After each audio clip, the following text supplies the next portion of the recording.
मुझे पूरी उम्मीद है कि आप अपने घरों में सुरक्षित और सेहतमंद होंगे और आपको जो भी काम भेजा जा रहा है आप उसको अच्छे से अपनी उत्तर पुस्तिका पर लिख रहे होंगे और उसको याद भी कर रहे होंगे। तो प्यारे बच्चों, आज हम करने जा रहे हैं आपकी पाठ्य पुस्तक सुरभि में से पाठ 13, जो कि एक कविता है जिसका नाम है पथ की पहचान।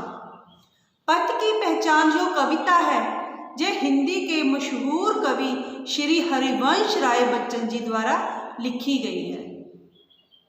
श्री हरिवंश राय बच्चन जी का तो आपको पता ही होगा ना। जे हमारे जो कवि हैं वो हिंदी के जो मशहूर अभिनेता हैं अमिताभ बच्चन जी, जे उनके पिताजी हैं। श्री हरिवंश राय बच्चन जी हिंदी के एक प्रसिद्ध कवि हैं और पथ की पहचान उनकी एक बहुत ही प्रसिद्ध कविता है। इस कविता में कवि ने जीवन पथ पर आगे बढ़ने से पहले मनुष्य को कहा है कि तू अपने जीवन पथ पर आगे बढ़ने से पहले अपने जो लक्ष्य है तुम्हारे जीवन का उसको निर्धारित कर ले, क्योंकि जीवन पथ पर चलने में तुम्हें तरह तरह की कठिनाइयों और मुश्किलों का सामना करना पड़ेगा। इसलिए मनुष्य को कवि ने जो उसको जीवन में आने वाली समस्या और परेशानियां हैं उससे सचेत किया है। चलिए अब कविता पढ़ते हैं। पूर्व चलने के बटोही बाट की पहचान करनी। बटोही क्या होता है? बटोही का अर्थ होता है यात्री।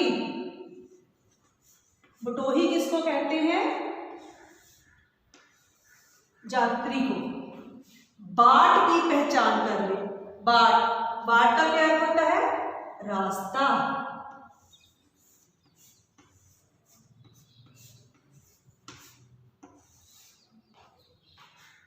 पुस्तकों में है नहीं छापी गई इसकी कहानी, हाल इसका ज्ञात होता है ना औरों की जुबानी।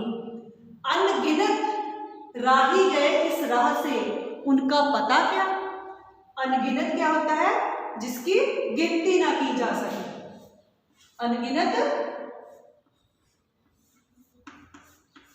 जिसकी गिनती ना हो।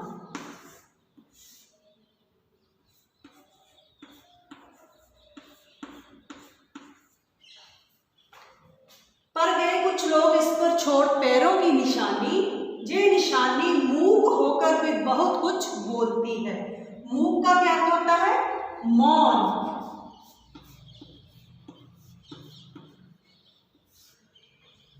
आ पड़े कुछ भी रुकेगा तू ना, ऐसी आन कर ले। आन का क्या होता है? इज्जत।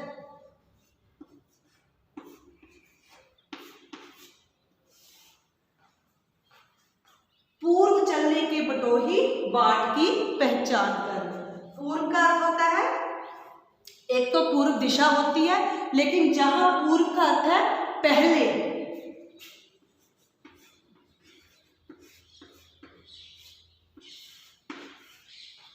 बटोही जैसे मैंने आपको पहले ही बता दिया यात्री, और बाट किसको कहते हैं? रास्ता। पूर्व चलने के बटोही बाट की पहचान कर ले।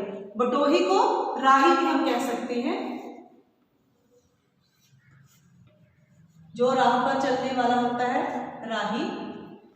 तो जहां कवि कह रहा है कि हे पथिक, हे राही, हे यात्री, तू अपने जीवन की डगर पर चलने से पहले जो रास्ता है उसकी पहचान कर ले, क्योंकि ये रास्ता मुश्किलों और कठिनाइयों से भरा हुआ है।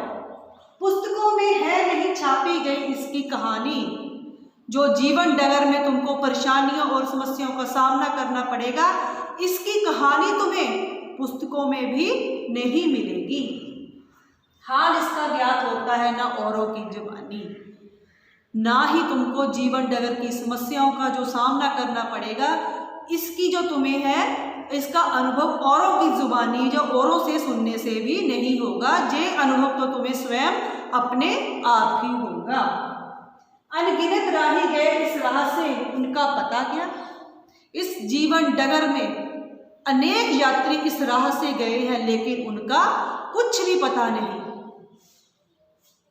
यह निशानी मूक होकर भी बहुत कुछ बोलती है।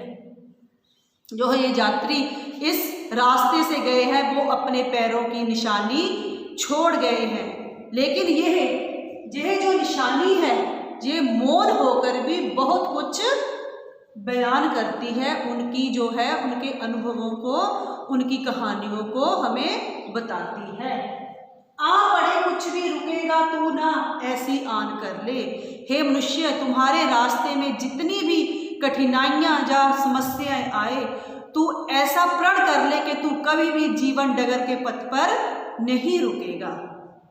पूर्व चलने के बटोही बाट की पहचान कर ले। इसलिए अपने जीवन डगर में अपने तू जीवन के लक्ष्य को हे मनुष्य निर्धारण कर ले, और उस पर चलने से पहले तू अपने पथ की, अपने रास्ते की पहचान कर ले कि तेरे को कौन कौन सी समस्याओं और परेशानियों का सामना करना पड़ेगा।